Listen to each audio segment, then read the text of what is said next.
Welcome to the Quack and Roll podcast. I am your host, Quack Pui Lan. Today's guest is Dr. Loida Martell, who is a theologian and the vice president and dean at Lexington Theological Seminary. In this episode, we will discuss Latina evangelical theology, as well as the challenges to theological education. Welcome to the podcast. Thank you for this invitation. It's always such a pleasure to be with you and to share with you. I want to begin by asking, you are a pioneer in Latina evangelical theology. Can you share your journey to look at theology from this perspective? That's actually very easy because what evangelical theology really means simply is that it's Protestant thought, Protestant theology, Protestant faith from a Latina perspective. And what led me to articulate it in the way that I did was that when I was still in seminary, there was a lot of rich theological thinking and talking from Latina perspectives. Some of those were, of course, Catholic. And so you had mujerista theology and feminista theology. And around that time, Dr. Isasi Diaz's book came out. And one of the things that she commented was that for Latinas, the Bible wasn't important. Grassroots Latina women started coming to me and saying, that's not true for us. I said, yes, I know that's not true for us. And there was a specific group of women that I have to smile because there was a specific group of women who came to me and they said, you have to write a book. You have to write about us. And I said, why me?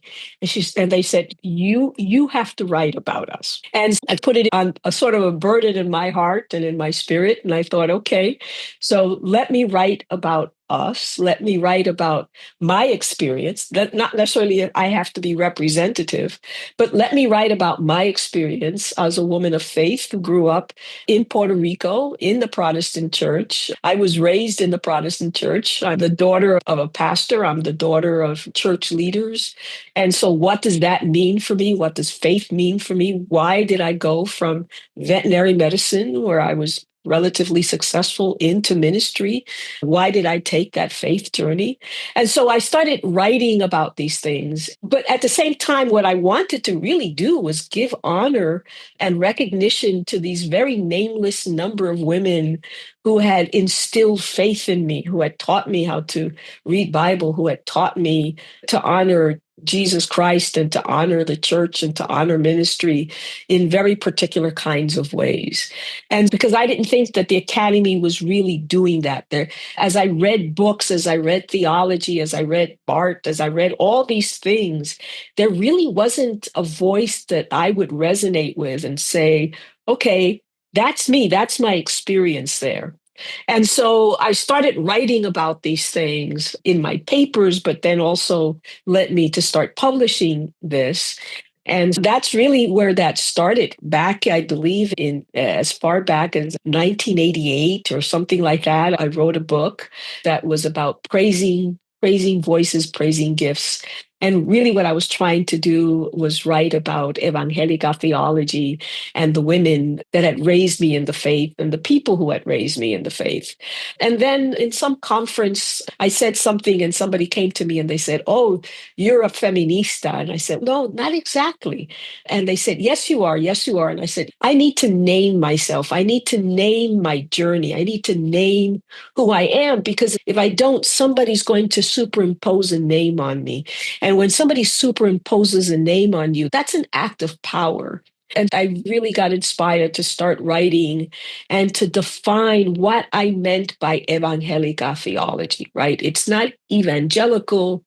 And so I started off trying to say what it wasn't that was insufficient for me. So I had to talk about who we were, what we believed in, what were our roots.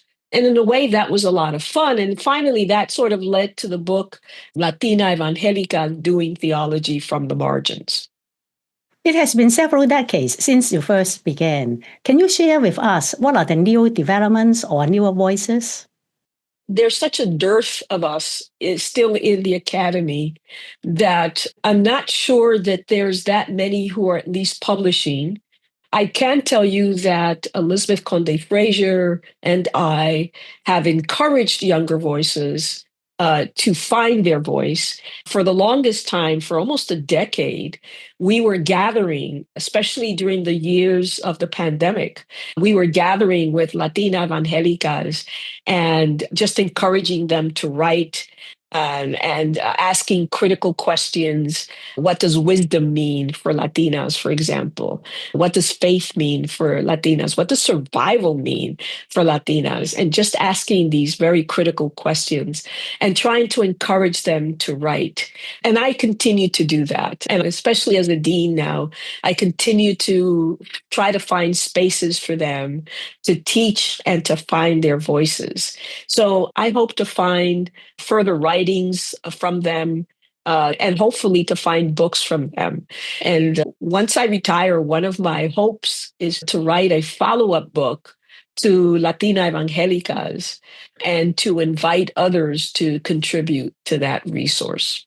Loida, you are the only theologian that I have met who has a license in veterinary medicine. Can you share your journey? What prompted you to study theology? That's a very good question. And the way, in the most briefest way, what I often tell people is I had to choose between two loves, and I chose the greater of the two loves. So I had dreamed with being a veterinarian since I was a child. And fortunately, I had parents that encouraged, especially my father, encouraged me always to follow our dreams. And so when I was in Puerto Rico, it was very difficult to find people who would encourage me into veterinary medicine. In fact, it was all the contrary. I had people who laughed at me and said, "Oh, you're too small or you're too skinny," and things like that. There was no veterinary school in Puerto Rico. So it took me a while, but there was a veterinarian who was from the Episcopal Church and found out about me and gave me orientation and told me about Tuskegee University. And so I ended up going to Tuskegee's School of Veterinary Medicine. And I ended up being the first Puerto Rican woman to go to Tuskegee's School of Veterinary Medicine. There had already been other Puerto Ricans who had gone to that school. And so when I graduated, the University of Puerto Rico invited me to start a program in health technology and veterinary for veterinarians. And we started that program. And I'm happy to say that some of the graduates of that program, women in that program, ended up being veterinarians. I mentored them. And they are very successful veterinarians in Puerto Rico today. But in that meantime, I was also a leader in the church.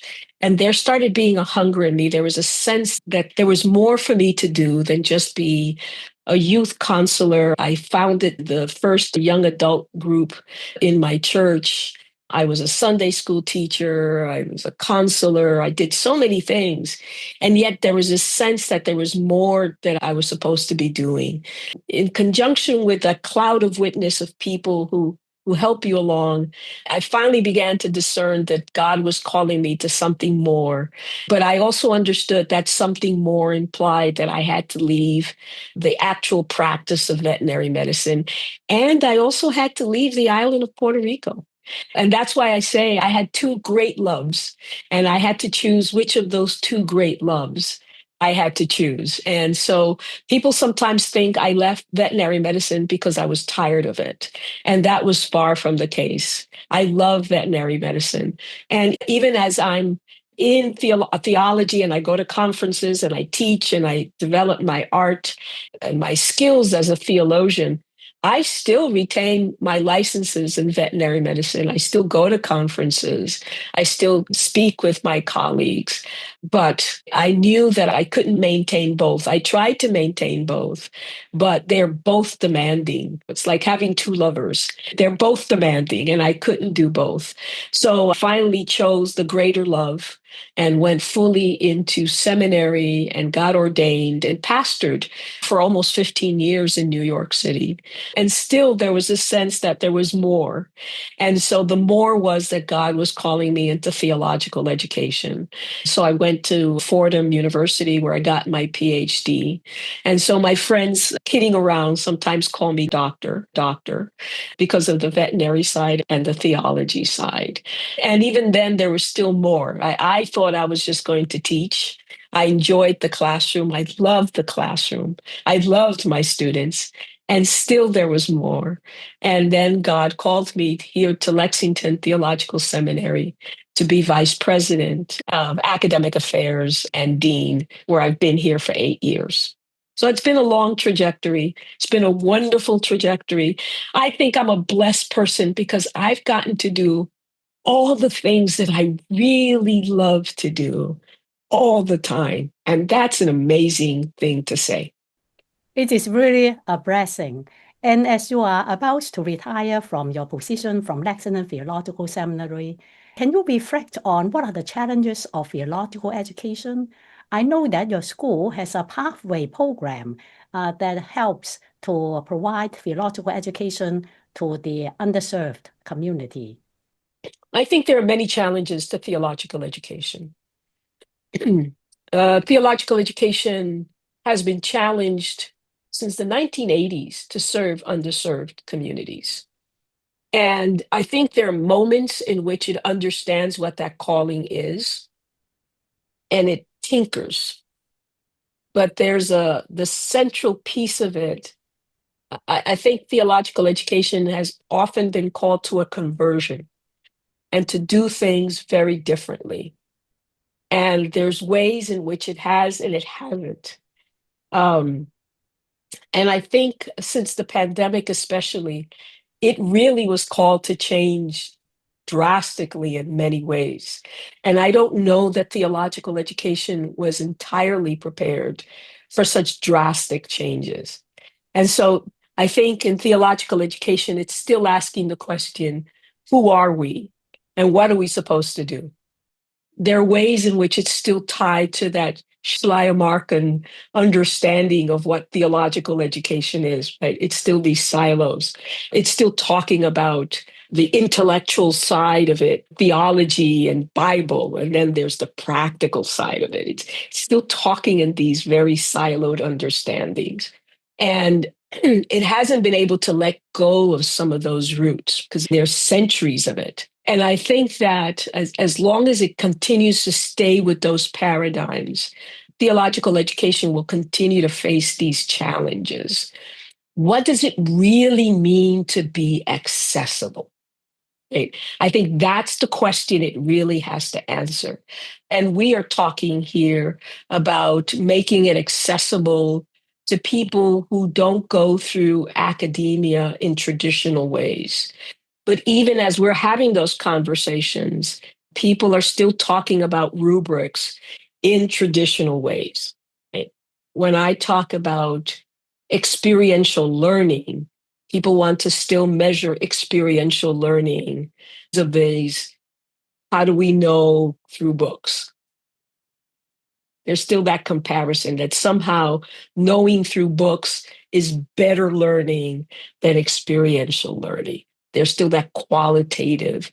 What does it mean to change some of those paradigms that challenge people in their existential understanding of what learning is, of what accessibility is, of what wisdom is, of what experience is? And this is why when I was talking with Latinas, we asked the question, what is wisdom? Because when you talk about those categories, there are certain communities that you talk about those categories and people go, yep, I understand. And there are other communities that scratch their heads and they go, I don't understand what you're talking about, and get very threatened by those conversations. And so, how do we have those conversations without people feeling threatened? How do we have those conversations with systems that have things like tenure and seniority? How do you have those conversations without making people feel threatened? And I think that's where the challenges are. And that's where I think theological education is at this crossroads where it can just be so prophetic. And I've so enjoyed being at the crossroads and in the liminal spaces of those conversations. But I think also my retiring is my stepping back and saying to a new generation, It is your time now to have those conversations. It is your time now to come with new energy and a new vision. Maybe there are things that you're seeing that I can't see. And I've heard this new generation of theologians and scholars coming up. I was at Oxford last year and heard these new scholars coming up talking about ministry and missions. I've been with ATS and new scholars of leadership coming up. And I feel so hopeful because I see this new generation with new vision and new energies and such wisdom. And that is what's allowing me to be able to step back. I think if I had not heard them speak in the ways that they're speaking, I would have stepped back with deep concerns. But I'm stepping back with such great hope because I see people coming up now with such great visions and such deep energy and such a prophetic edge to them that I think that theological education, if it listens to them, is in a great place. It's in that liminal space. It can go one way or the other. But I think if it begins to listen to this new generation, it will go in a great direction, in a great place. And I think that people like you and I are here to be there for them as generational, as mentors, as wisdom people. But I think we can trust in what they have to give. It is great to hear that you have such hope for theological education. There are very few Latinas who occupy leadership positions in theological education. Would you mind sharing with us some of the challenges you have faced? Yes, and you're right. And I think for me, that is one of the greatest frustrations of theological education, because we have been crying out into the desert for so long, asking to have an opportunity. It is not for lack of leadership. I have met some wonderful Latina women. It is beyond my understanding why, in the past 20 years, we've only had one Latina president in theological education. I don't understand why, because so many women who can be president, who should have been president. I don't understand why there's less than a handful of us. In the 8 years that I have been an academic dean, I have been challenging both the Latinx community and the larger theological community to appoint more Latina women as dean. There certainly are a good number now of Latinx men, but they just pass over Latina women. We are already a small percentage in general in theological education. And so I think there needs to be more intentionality. You and I both know that to bring in people of color requires intentionality. There's always going to be a good reason to bring in a majority person. There's always good reasons to do that.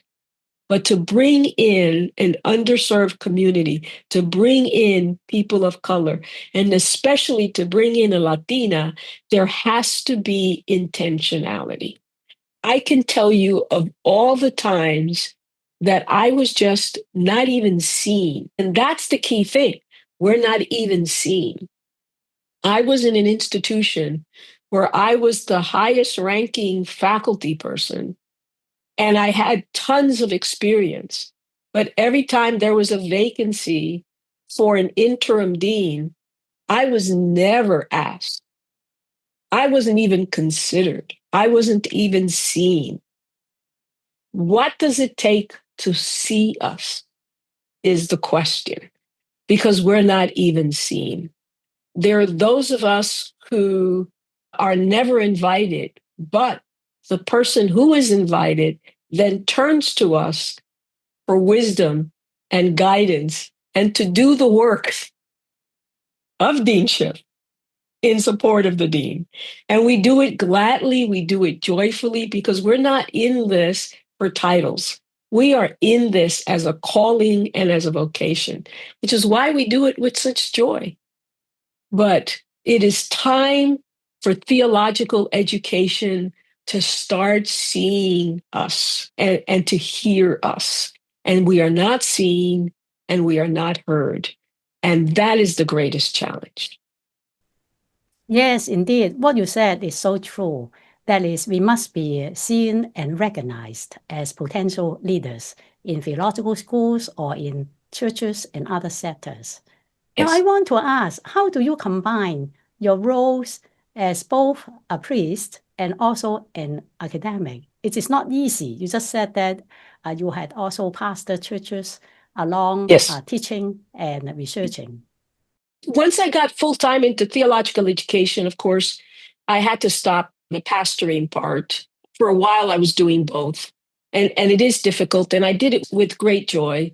But I always understood that ultimately theological education was my calling.